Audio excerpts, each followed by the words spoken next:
is Captain Byron Adams with the Dark Rifles. I'm here to do another video kind of on our series of the Planes of Warfare and IO. Today though, we're really going to just talk about the physical domain. That's what we want to really touch on today. We talked a little bit about in our previous video, which we'll link up above, just about what the domains of warfare are. Chaplain Sanders did a great series on the planes of war, and really that's just an older concept that the U.S. Army has now redefined as IO. So really today, like I said, we're going to talk about the physical domain.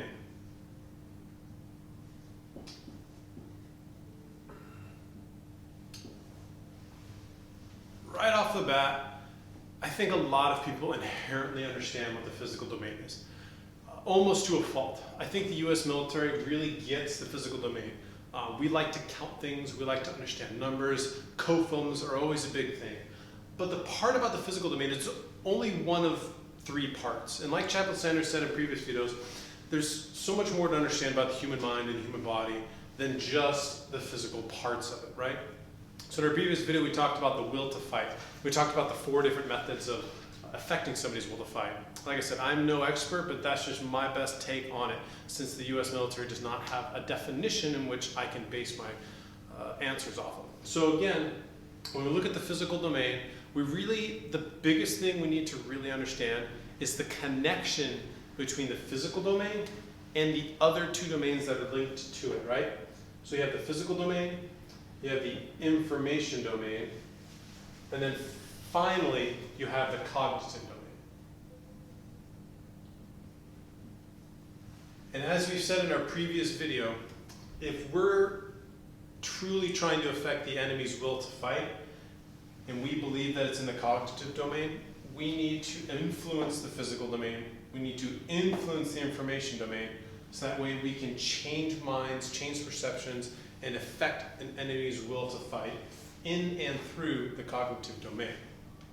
So, right off the bat, I like to start with some quotes, just to kind of frame what we've got going on here, right? So we can have an understanding of what I'm trying to conceptualize for you guys. So, there's a gentleman named David Hackworth, and he said something I thought was always profound. If you find yourself in a fair fight, you didn't plan your mission properly. That's what David Hackworth says. And I'm a big believer in that. So one of the things about the United States military is we like to fight fair. We like to see fair fights. We like to see somebody have a real good slug match and really duke it out. We can see this in American culture. We can see this in American movies. We can see it kind of in just so many different aspects of Americanism, even in American foreign policy. For instance, during the Vietnam War, there was a doctrine that we used to adhere to called graduated violence. And so what that looked like is that for every time the Vietnamese or the Viet Cong, when their aggression, when their attacks would increase, our response would increase. And as their attacks decreased, our attacks decreased along with it. So we would follow along with whatever they did. We can talk more in detail about this, but the concept I want you to get about this though, is that we were trying to fight fairly. We were trying to fight just above them every step of the way, right? So if you look at this as time across the bottom,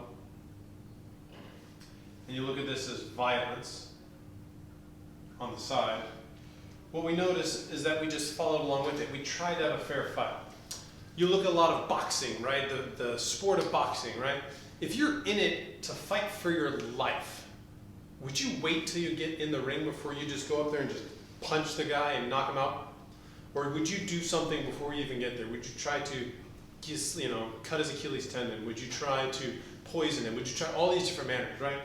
But the thing about the United States military is we like to fight fair. But a lot of things about warfare is not a fair fight. In a lot of combatives classes, or when you're growing up doing wrestling in high school, they're always like, okay, you can't eye gouge, you can't fish hook, you can't do all these things. But when it comes to a fight for life and death, all those things should be on the table, right? You should be able to eye gouge, fish hook, things of that nature. And I want you to carry this concept with you when we talk further, not just about the physical domain, but also about the information and cognitive domain. We want to have such an overwhelming force of violence, such an overwhelming force coming towards the enemy that it overwhelms them cognitively and it degrades their will to fight. So they don't want to, right? If you know that if you take back and you don't do so much aggression, right, and you're stop doing your guerrilla tactics and the Americans will do the same, then you have time to regroup and you have time to come back. But if, regardless of what your actions do, the United States military is continually attacking and attacking and attacking, then you know that you have no quarters to hide. So let me give you an example, right? Just to kind of maybe point this just even a little bit more clear. So for instance, if I'm a boxer, right? Sorry, if I'm a kickboxer and I see my opponent, right? And say my opponent, he and I are sparred up against each other, we're looking at each other straight in the eye, and I look at him and I recognize that his knee, say his right knee, he's got a limp to it. It's got a, it's not as stable as his other knee, right? And this is a fight for our lives, right? If I'm looking at him in the eye and I realize his bum knee is there, I'm going to focus a lot of my attention on the bum knee. I'm going to kick it, I'm going to punch it, I'm going to try to take that knee out because it's already weakened, it's already damaged, right? I'm not going to fight this fight fair, right? He wants me to slug it out. Maybe he's got 100 pounds on me or something, he's a bigger dude. I'm just going to continue to go for that knee until he's taken out and he's on the ground. And at that point, I'm in a position of advantage. And that's what a lot of maneuver warfare is about, right? So in the Dark Rifle Battalion, that's what we look at this, right? We look at this as not a fair fight. We want to look at this from a maneuver's perspective. I'm not going to take him where he's strong, I'm going to hit him where he's weak. And that's what we're going to talk about with the physical domain. So, kind of moving forward, right? So if we take this into perspective, you find yourself in a fair fight, you didn't plan your mission properly. So what are some of the significant pieces then to the physical domain? What constitutes the physical domain? A really good example that the US military uses is a concept called METTC. There we go. So mission, enemy, time, troops, terrain, and civil considerations. So that's the concept of METTC, right? Now, this doesn't fully describe the physical domain, but it's a really good part. There's a lot of things in there that do, right? And so this is something that is a lot of junior officers, a lot of junior soldiers will recognize what METTC is. So I want to take this framework to explain further what that physical domain is. So, for instance, you have troops is one of the characteristics, right? You have terrain. And finally, you have civil considerations.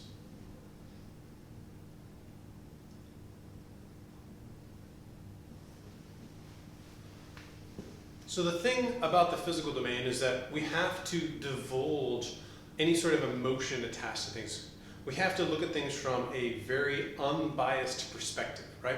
So for instance, if I need to recognize and realize how does the enemy's physical place in this space and time affect information? I know that's a big thought, but let's break it down into realities, right? So, civil consideration, terrain. Let's take, for instance, a radio tower. Maybe it's on a hill, maybe it's not. Doesn't really matter. But a radio tower, I can go out there and I can touch it. I can physically touch it. I can manipulate it. I can move it around. I can blow it up. I can construct one. It's something that I can physically put my hands on. And that is one of the biggest characteristics about the physical domain. If I can touch it, I can affect it, right? And so, when you think of a radio tower, right, it's something physical. It doesn't always come up in a lot of military planning, especially like a battalion level. But think of what that radio tower does. It is more than just a piece of steel and copper and metal and electricity whirling around in there. What it does is that radio tower affects, it sends information, right? And if that thing sends information, does it not also affect somebody's cognitive beliefs, right? Maybe another example of something physically terrain, right? Maybe it's a religious site, right? Maybe it's a cultural site. I can think of several examples in the United States of different cultural sites that are very important to us, right? But might not be so important to somebody else. And we'll talk about that a little bit more on the information side. So maybe kind of moving on to troops, right? So when we think of troops, most times in the United States military, we'll look at what are their capabilities, right? Like how many AK-47s, how many RPGs, how many T-72s, how many, pick a thing, artillery, whatever the case may be. We always look at like those types of things when it comes to troops, right? We look at that, but I want you to think for a second, what does their leadership look like, right? Because an AK-47 doesn't talk, it doesn't have any emotion, it is, right? It's a thing that does things. But a leader, he affects, again, the information, who then affects somebody's cognitive beliefs. Same thing with like a religious leader, right? Same thing with maybe just a messenger, a courier, somebody who runs and transits message from one place to another, right? Maybe it's a political figure. These are all examples of people or troops who affect the information domain, right? Maybe some other things we can look at would be bridges, right?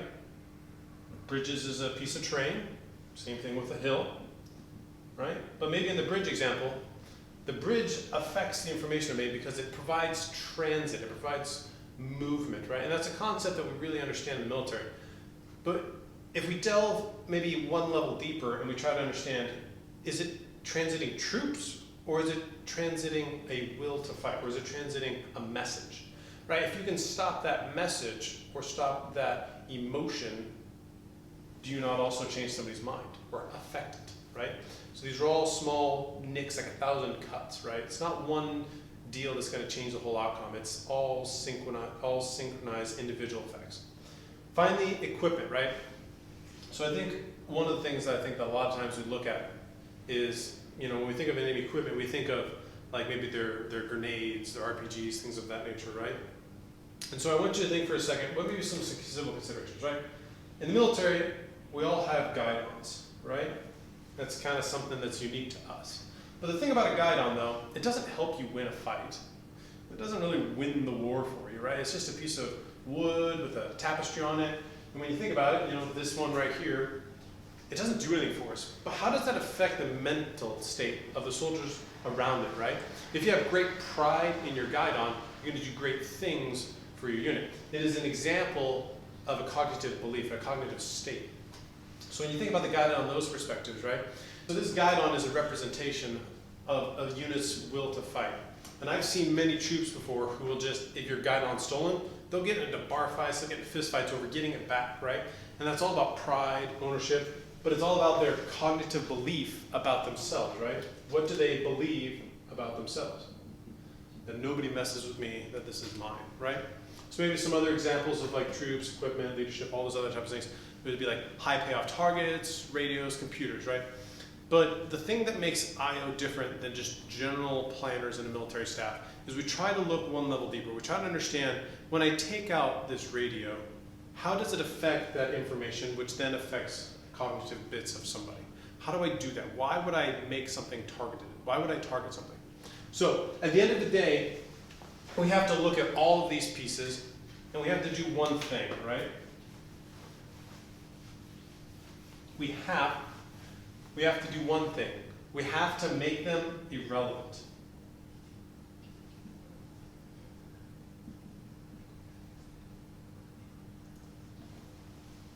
In maneuver warfare, we're not trying to hit the enemy where they're strong. We're trying to use the indirect approach.